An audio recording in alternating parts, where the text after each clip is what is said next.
राज्य रे युव भोटर को सचेतन करने को विधानसभा क्षेत्र में थिबा समस्त सरकारी स्कूल, घरोई स्कूल, केंद्रीय विद्यालय, सैनिक स्कूल, जवाहर नवोदय विद्यालय, कॉलेज और विश्वविद्यालय समेत समस्त उच्च शिक्षा अनुष्ठान ने निर्वाचनी साक्षरता क्लब गठन हेबो।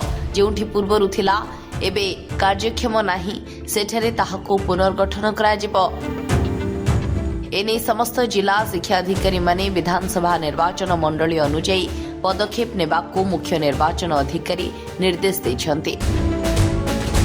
उपमुख्य निर्वाचन अधिकारी ए संपर्क में समस्त जिला निर्वाचन अधिकारी को चिठी करी लिखिछन्ति जे युवपीढ़ी मध्य भोटर सचेतनता, गणतांत्रिक मूल्यबोध एवं भूल सूचना विरोध में सचेतनता सृष्टि करने उद्देश्य एही क्लब गठन हेबो।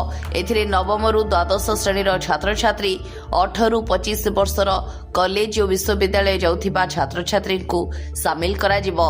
एथिपाई प्रति शिक्षानुष्ठान ने जणे शिक्षक अध्यापक को नोडाल अधिकारी भावे नियोजित करा जिवो।